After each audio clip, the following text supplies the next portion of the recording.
Hello friends, good morning. നമ്മുടെ എല്ലാ T V സീരിയലിലേക്ക് എല്ലാവർക്കും സ്വാഗതം. അങ്ങനെ നന്ദിനിയെ വരച്ച വരയിൽ കൊണ്ടുവരാൻ വേദതേ നമ്മുടെ വിനായകനെ ഉപയോഗിക്കും. അപ്പോൾ വേദ നേരിട്ട് പറയാൻ പേടിയായതുകൊണ്ട് വിനായകനെ കൊണ്ട് പറയിപ്പിച്ചതാണോ എന്നൊക്കെ ചോദിച്ചുകൊണ്ട് നന്ദിനി ഇന്ന് പിടിച്ചു നിൽക്കാനൊക്കെ നോക്കി, പക്ഷെ നടന്നില്ല. നന്ദിനി, ദേ പ്ലീസ്, ഞാൻ പറയുന്നത് നീ കേൾക്ക, ചെന്ന് മുറി കഴുകി കൊടുത്തേ, ചെല്ലാൻ പറഞ്ഞു. അപ്പം നിങ്ങളെന്തിനാ മനുഷ്യകളെ ഇങ്ങനെ പേടിക്കുന്നത്? എനിക്ക് പറ്റില്ലെന്നും പറഞ്ഞില്ലേ എന്ന് ചോദിച്ചു നന്ദിനി. അവർ 4 പേരില്ലേ, ആ മുറി കഴുകാൻ അവർ ധാരാളം മതിയെന്ന് പറയുമ്പം നിന്നോട് പറഞ്ഞത് ചെയ്താൽ മതിയെന്ന് വിനായകൻ പറയാം നന്ദിനിയോട്. അപ്പം എനിക്ക് സൗകര്യമില്ല എന്ന് നന്ദിനി. പിന്നെ ദേഷ്യം പിടിപ്പിക്കരുതെന്ന് വിനായകൻ. അപ്പോൾ ഈ ഒച്ച കേട്ടുകൊണ്ട് വിശ്വനും ശ്രീജയും വിക്രവും അങ്ങോട്ട് ഇറങ്ങി ചെന്നു. അപ്പോൾ നിങ്ങൾക്ക് ദേഷ്യം പിടിച്ചാലേ എനിക്കിതേ ഫൂന്നും പറഞ്ഞുകൊണ്ട് ഒരു രോമം എടുത്ത് പറിച്ച് ഊതി കൊടുത്തു നന്ദിനിയുടെ ചെവിക്കല്ല് തീർത്തൊരൊറ്റ ഒരെണ്ണം നമ്മുടെ വിനായകൻ എന്നും പറഞ്ഞുകൊണ്ട് ഇങ്ങനെ അവിടെ നിൽക്കുക കേട്ടോ. അയ്യോ, കിട്ടാത്ത അടി ചോദിച്ചു മേടിച്ച് ഇങ്ങനെ നിൽക്കുക. അപ്പോൾ എന്നെ പ്രാന്ത് പിടിപ്പിക്കാതെ പോയി കഴുകാൻ നോക്കടി, ചെല്ലടി എന്ന് പറഞ്ഞു. അങ്ങനെ നന്ദിനി വേന്ന് പറഞ്ഞ് കരഞ്ഞുകൊണ്ട് ഇങ്ങനെ നിൽക്കുക. അപ്പോൾ പൂങ്കണ്ണീര് ഒലിപ്പിച്ചുകൊണ്ട് നിൽക്കാതെ ചെല്ലാനടി പറഞ്ഞു, പൊടിയെന്നും പറഞ്ഞുകൊണ്ട് നന്ദിനിയെ പറഞ്ഞു വിട്ടു. പിന്നെ നന്ദിനിയായിരുന്നു എല്ലാത്തിനും മുന്നിൽ നിന്ന് അടിക്കുന്നു, വരുന്നു, തുടയ്ക്കുന്നു. അയ്യോ, ചെയ്യാനിൻ്റെ ജോലികളൊന്നുമില്ല. എല്ലാവരും എല്ലാം മാറ്റി കൊടുത്തു. പിന്നെ നന്ദിനി ചെടപടേന്ന് പറഞ്ഞ് എല്ലാം അങ്ങ് ചെയ്യുക കേട്ടോ. എല്ലാവരും നോക്കി നിൽക്കുക. അങ്ങനെ കുത്തിയിരുന്ന് തുടച്ചു, ഇരുന്ന് തുടച്ചു, കിടന്ന് തുടച്ചു, എല്ലാം നല്ല നീറ്റാക്കി കൊടുത്തു. അപ്പം അതെല്ലാം കഴിഞ്ഞപ്പോൾ എല്ലാവരും ഇങ്ങനെ കയറി അങ്ങ് വന്ന് ഇങ്ങനെ നിൽക്കുക. അപ്പോൾ നന്നായിട്ട് തുടച്ചല്ലേ എന്ന് വിശ്വൻ്റെ വേഗം ഒരു ചോദ്യം കൂടി. എന്നും പറഞ്ഞ് ശ്രീജ ഇങ്ങനെ നിൽക്കുക. അപ്പോഴത്തേക്കും ഒന്നും പറഞ്ഞുകൊണ്ട് എല്ലാം കൂടെ വലിച്ചെറിഞ്ഞിട്ട് നന്ദിനി അങ്ങ് ഇറങ്ങിപ്പോയി. നന്ദിനി ഇറങ്ങിപ്പോയി കഴിഞ്ഞപ്പോഴത്തേക്കും വേദ, എന്നാലും എൻ്റെ വേദയെന്നും പറഞ്ഞുകൊണ്ട് ഇങ്ങനെ നിൽക്കുക കേട്ടോ ശ്രീജയൊക്കെ. വിക്രം ഇതൊക്കെ കണ്ടിങ്ങനെ അന്തം വിട്ട് നിൽക്കുക. വിക്രത്തിന് കാര്യം അറിയാമല്ലോ. അത് കഴിഞ്ഞ് വിനായകൻ ഇങ്ങനെ അവിടെ ഇരിക്കുമ്പോഴത്തേക്കും നന്ദിനി ചെന്നിട്ട് നിങ്ങൾ പറഞ്ഞതുപോലെ പണിയെല്ലാം ഞാൻ തീർത്തിട്ടുണ്ട് കേട്ടോ എന്നും പറഞ്ഞുകൊണ്ട് നന്ദിനി അകത്തേക്ക് പോകുമ്പോൾ നന്ദിനി എടി എന്നും പറഞ്ഞ് വിനായകൻ വിളിച്ചു. എൻ്റെ അമ്മേ, നന്ദിനി എടി എന്നും പറഞ്ഞ് പിന്നാലെ ചെല്ലുമോ. നന്ദിനി മുറി കയറി വാതിലും അടച്ചു. കഥ കടക്കല്ലേടി, ഞാൻ പറയുന്നത് നിന്ന് കേക്ക്, നീ പെട്ടെന്നുള്ള ദേഷ്യത്തിൽ വേണ്ടാത്ത തീരുമാനങ്ങളൊന്നും എടുക്കല്ലേ എന്നൊക്കെ പറഞ്ഞുകൊണ്ട് ഇങ്ങനെ വിനായകൻ പറയാം. ഞാനൊന്ന് പറയട്ടെ എന്ന് പറഞ്ഞു. പോടോ, എനിക്കൊന്നും കേൾക്കണ്ട, തന്നെ കാണണമെന്ന് പറഞ്ഞില്ലേ എന്ന് പറഞ്ഞുകൊണ്ട് നന്ദിനി വാതിലടയ്ക്കാൻ നോക്കിയെങ്കിലും വിനായകൻ തള്ളിപ്പിടിച്ചത് കാരണം അടയ്ക്കാൻ പറ്റിയില്ല. നന്ദിനി എന്നിട്ട് കഥ അടയ്ക്കാതെ പോയി കട്ടിലേലിരുന്നപ്പോഴത്തേക്കും വിനായകൻ പതുക്കെ സോപ്പിട്ട് ചെന്ന് അടുത്തിരിക്കുക. അതെ നന്ദിനി എന്നും പറഞ്ഞ് വിളിച്ചപ്പോൾ എന്നെ തൊട്ടു പോകരുത് നിങ്ങളെന്നും പറഞ്ഞു നന്ദിനി. അപ്പം വിനേട്ടനെ നന്ദിനിയല്ലേ എന്നും ചേച്ചി സോപ്പിട്ട് ചെന്നു. ഇങ്ങനെ ഉടലോടെ കത്തിക്കുന്നത് പോലെ നോക്കല്ലേടി നീ എന്ന് പറഞ്ഞപ്പം കൈനീട്ടി എൻ്റെ ചെകിട്ടത്തടിച്ചപ്പോൾ ഈ ഒലിപ്പീരൊന്നും കണ്ടില്ലല്ലോ. അത് പിന്നെ നന്ദിനി, ഞാൻ പറഞ്ഞത് അനുസരിക്കാതെ വന്നപ്പോൾ അറിയാതെ ഞാൻ അനുസരിക്കാതെ വന്നാൽ എനിക്ക് എൻ്റേതായ കാരണങ്ങളുണ്ടാകും, അതിന് നിങ്ങൾ എന്നെ അടിക്കുകയാണോ വേണ്ടതെന്ന് ചോദിച്ചു. നീ അതിങ്ങനെ കാര്യമായിട്ട് എടുക്കല്ലേടി മോളെ, ഇത്രയും ആൾക്കാരുടെ മുന്നിൽ വെച്ചിട്ട് കരുണത്തടിച്ച് ഞാൻ കാരണമായിട്ട് എടുക്കരുതെന്നോ, അതിന് നന്ദിനി വേറെ ജ്വനിക്കണമെന്ന് പറഞ്ഞു. ദേ അത് നീ എന്നോട് അങ്ങനെ പറഞ്ഞിട്ടല്ലേ എന്ന് ചോദിച്ചു. എന്ന് വെച്ച് ദേഹോപദ്രവം ഏൽപ്പിക്കുകയാണോ വേണ്ടതെന്ന് നന്ദിനി ചോദിക്കുക. അത് പിന്നെ അവരുടെ മുന്നിൽ വെച്ച് നീ എന്നെ അനുസരിക്കില്ല എന്ന് കണ്ടപ്പോൾ ഞാനൊന്ന് ചെയ്തു പോയത്, എൻ്റെ മനസ്സിലുണ്ടായ കോംപ്ലക്സ് കൊണ്ട് സംഭവിച്ചതാണ്. അച്ഛനോ അമ്മയോ അടക്കേ വീട്ടിലുള്ള എല്ലാവരുടെ മുന്നിൽ വെച്ച് ഞാൻ നിങ്ങളുടെ കർണക്കുരുക്കിട്ട് അടിക്കട്ടെ എന്ന് ചോദിച്ചു. നിങ്ങൾക്ക് സമ്മതമാണോ എന്ന് ചോദിച്ചു. അപ്പോൾ അയ്യോ നന്ദിനി അങ്ങനെയൊന്നും ചെയ്യല്ലേ, എന്താ നിങ്ങൾക്ക് പറ്റത്തില്ലേ എന്ന് ചോദിച്ചു. അതല്ല, അപ്പോഴും അവരെല്ലാവരും എന്നെ മൊണ്ണ ഭർത്താവ് തന്നെ പറയത്തില്ലേന്ന് ചോദിച്ചു. ഇത് വിനേട്ടാ എൻ്റെ മുന്നിൽ ഓടിയം കളിക്കാൻ നിൽക്കരുത് കേട്ടോ എന്ന് പറഞ്ഞു നന്ദിനി. എന്താ നന്ദിനി നീ ഇങ്ങനെയൊക്കെ പറയുന്നത്, ഞാൻ അങ്ങനെയൊക്കെ ചെയ്യുമോ നന്ദിനി? എന്നാ പറ, എന്താ വേദ നിങ്ങളോട് മാറ്റി നിർത്തി പറഞ്ഞത്? അത് കഴിഞ്ഞിട്ടാണല്ലോ നിങ്ങൾ എന്നോട് പറഞ്ഞത്, എന്നെ അടിച്ചതും ഒക്കെ. അത് പിന്നെ ഒന്നും പറഞ്ഞില്ല, നോണ പറയാൻ നിൽക്കണ്ട. അത് കേട്ടതിന് ശേഷം നിങ്ങളുടെ സ്വഭാവം മാറിയതും നിങ്ങൾ എന്നെ തല്ലിയതും പറയാൻ പറഞ്ഞു. വിനായകനത് പറയാൻ പറ്റുമോ? എന്നോട് പറഞ്ഞിട്ട് നിങ്ങൾ പോയാൽ മതി എന്ന് പറഞ്ഞു. നിങ്ങളും അവളും തമ്മിൽ എന്തെങ്കിലും ഞാൻ അറിയാത്ത ഇടപാടുണ്ടോ? അയ്യോ നീ എന്തൊക്കെയാടി പറയുന്നേ?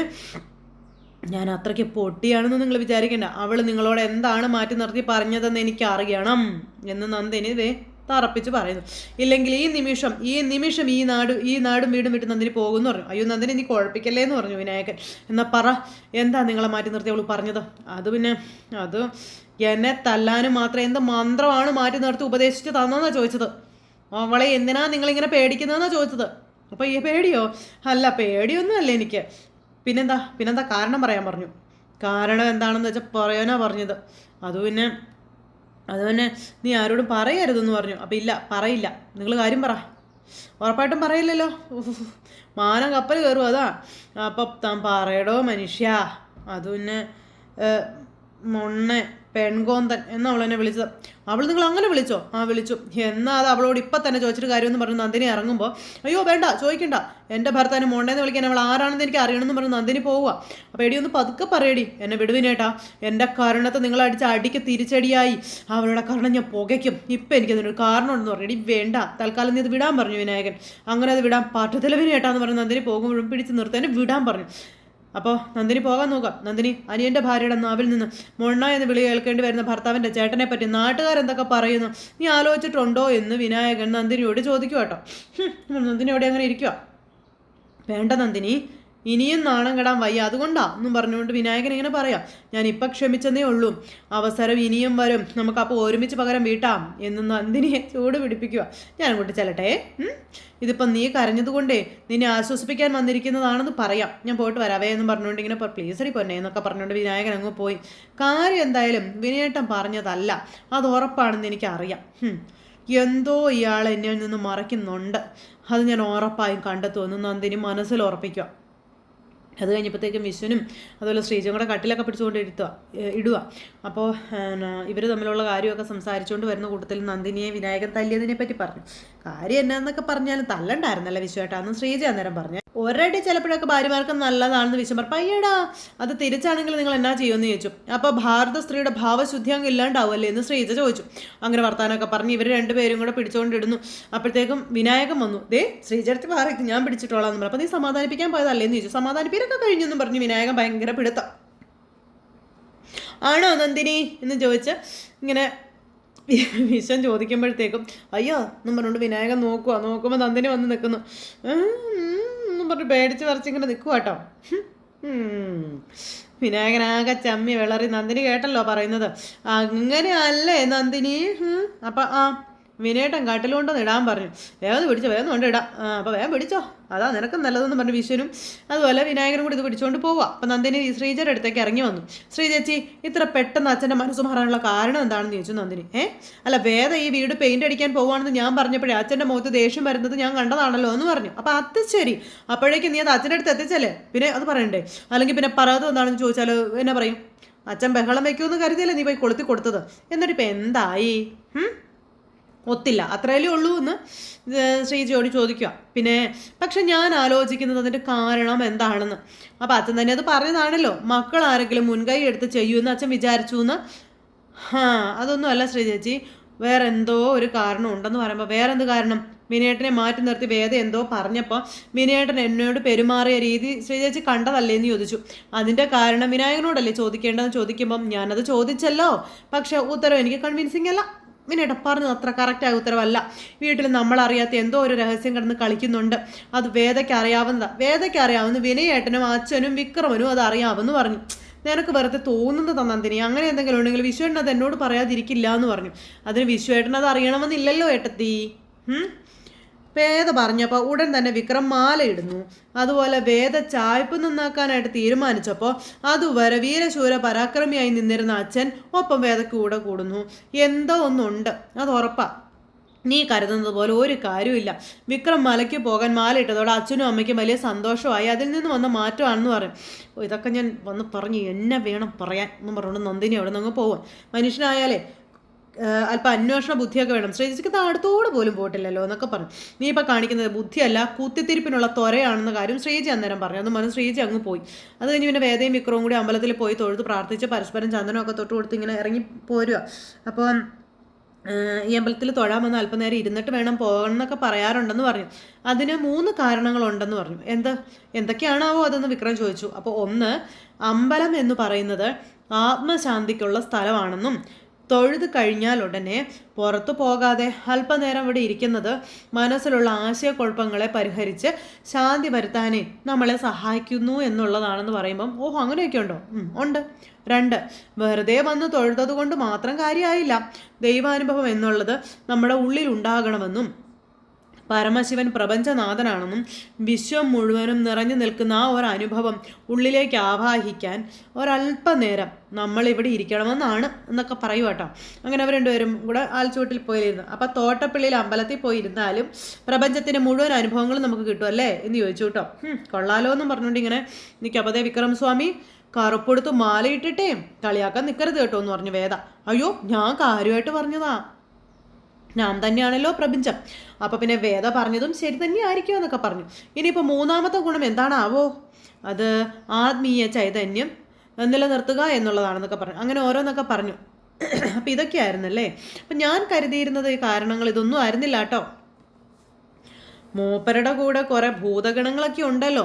തൊഴുത് പുറത്തേക്ക് ഇറങ്ങി വരുമ്പോഴെങ്ങാനും അതിൽ ചിലത് ദേഹത്ത് കൂടിയാൽ ഒഴിഞ്ഞു പോകാൻ സമയം കൊടുക്കാൻ വേണ്ടി എന്നായിരുന്നു ഞാൻ വിചാരിച്ചു വെച്ചിരുന്നതെന്ന് പറഞ്ഞപ്പോൾ സ്വാമിയെ വേണ്ടാന്ന് പറഞ്ഞു. എടി ഭക്ത കുചേലേ, അപ്പം എന്തോന്ന് വിളിച്ചു കേട്ടു. ഇപ്പം നിങ്ങളെപ്പോലെയുള്ളവർ ഓടിച്ചെന്ന് തൊഴുത് അത്യാവശ്യം സാധിക്കേണ്ട വിവരവും പറഞ്ഞ് അതിനുള്ള കൈക്കൂലിയിട്ട് തിരിച്ചു പോകുന്നത് പോലെയൊന്നുമല്ല പണ്ടുള്ളവർ അമ്പലത്തിൽ പോയിരുന്നത്. അതറിയാവോ എന്ന് ചോദിച്ചു. അന്നത് വലിയ അനുഷ്ഠാനവും കാര്യമൊക്കെ ആയിരുന്നു. കുളിയും സൂര്യ നമസ്കാരവും സാഷ്ടാംഗ പ്രണാമവും അതുപോലെ ഉള്ളിലും പുറത്തൊക്കെ പ്രദക്ഷിണമൊക്കെ കഴിയുമ്പോഴത്തേക്കും ഒരു എക്സസൈസ് കഴിഞ്ഞതുപോലെയാകും ശരീരം. അങ്ങനെയുള്ളപ്പോൾ കുറച്ചു നേരം ഇരിക്കുന്നതേ ശരീരത്തിനൊരാശ്വാസമായിരിക്കും. ഒപ്പം ഈ അന്തരീക്ഷം നൽകുന്ന ശാന്തി മനസ്സിനും ഉണ്ടാകും. മനസ്സിലായോ എന്ന് വിക്രം ചോദിച്ചപ്പോൾ ഓഹോ, അപ്പോൾ പണ്ഡിതനായൊരു ഗുണ്ടയായിരുന്നു താങ്കളല്ലേ എന്ന് ചോദിച്ചു. വേണ്ട, അയ്യോ സോറി, ആളുകൾ കാണും കേട്ടോ, സ്വാമിയാണ്, മറന്നു പോകരുത് കേട്ടോ എന്നൊക്കെ വേദം ഇങ്ങനെ പറയും. വിക്രം ഇങ്ങനെ ഇടിക്കാൻ കൈ ഓങ്ങിയപ്പം പിന്നെ അതെ ഞാനൊന്ന് ചോദിച്ചോട്ടെ എന്ന് വേദ ചോദിച്ചു. നിങ്ങൾക്ക് നമ്മളുടെ വീട് നിങ്ങളുടെ കുട്ടിക്കാലത്തേത് പോലെ ആകണമെന്ന് ആഗ്രഹം ഇല്ലേ എന്ന് വേദ ചോദിക്കാം. അപ്പോൾ വിക്രം ഒന്നും മിണ്ടാതെ ഇങ്ങനെ ഇരിക്കാം. ശ്രീചേടത്തി എന്നോട് ആ കാലത്തെ പറ്റിയൊക്കെ പറഞ്ഞപ്പോൾ തന്നെ എന്തൊരു ഫീലായിരുന്നു എന്ന് അറിയാവോ എന്ന് ചോദിച്ചു. കൂട്ടുകാരെ പോലെ നിങ്ങൾ അച്ഛനും മോനും അതുപോലെ വീട്ടിലെപ്പോഴും ചിരിയും കളിയും തമാശയും, ആർക്കും ആരെ പറ്റിയും തമാശ പറയാം, അല്ലെങ്കിൽ ദേഷ്യമോ സങ്കടമൊന്നുമില്ല. ചില്ലറ പരിഭവങ്ങൾ ഉണ്ടായാൽ തന്നെ അത് സ്നേഹം കൊണ്ടുള്ളത് മാത്രമായിരിക്കുന്ന ഒരു വീട്. അങ്ങനെ ഒരുപാട് സന്തോഷം നിറഞ്ഞൊരു വീടായിരുന്നില്ലേ അതെന്ന് ചോദിച്ചു. ആ വീട് തിരിച്ചു വരണമെന്ന് അച്ഛനും അമ്മയും ശ്രീചേടത്തിയും ഒക്കെ ആഗ്രഹിക്കുന്നുണ്ട്.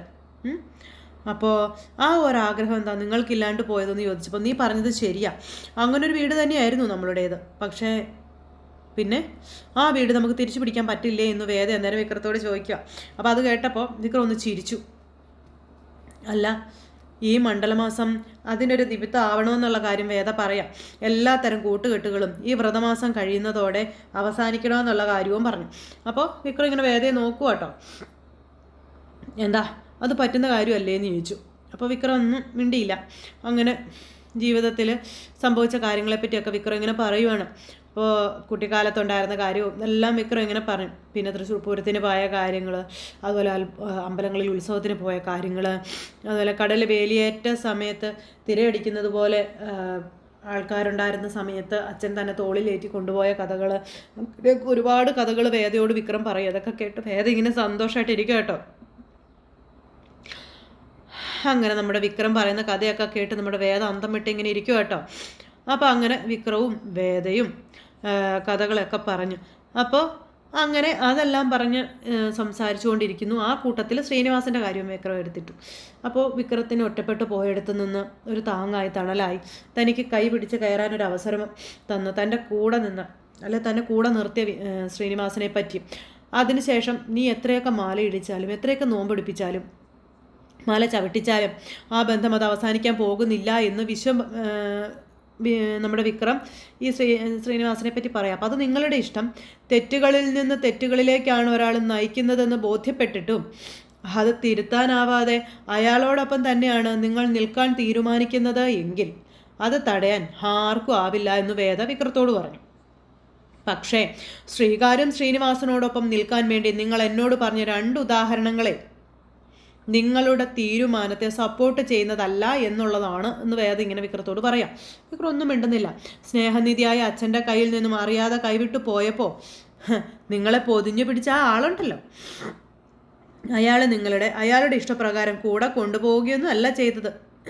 പകരം നിങ്ങളുടെ അച്ഛനെ കണ്ടെത്തി തിരിച്ചേൽപ്പിക്കുകയാണ് ചെയ്തത് എന്നുള്ള കാര്യം വേദ വിക്രത്തോട് പറയുക. പിന്നെയുള്ളത് മഹാഭാരതത്തിലുള്ള വലിയ ഇതിഹാസ നായകന്മാരോട് തുല്യമായി സ്വയം താരതമ്യപ്പെടുത്തുന്ന വീരസ്യമാണെന്ന് വേദ വിക്രത്തോട് പറഞ്ഞു. അത് വെറും വേസ്റ്റ് ആണെന്ന് ഞാൻ പറയുള്ളൂ എന്നൊക്കെ വേദ ഇങ്ങനെ വിക്രത്തോട് പറയും. അതുപോലെ വിക്രത്തിൻ്റെ ജീവിതം വലിയൊരു ട്രാപ്പിലേക്ക് കൊണ്ടാക്കിയ ശ്രീനിവാസനെ പറ്റിയുള്ള കാര്യം വേദ പറഞ്ഞു കൊടുക്കുക. മരണം വരെ അധർമ്മിയായ ദുര്യോധനനെ സപ്പോർട്ട് ചെയ്യേണ്ടി വന്നു കൃഷ്ണന്, അതുപോലും നിങ്ങൾക്കറിയില്ലേ എന്നൊക്കെ ചോദിച്ചു.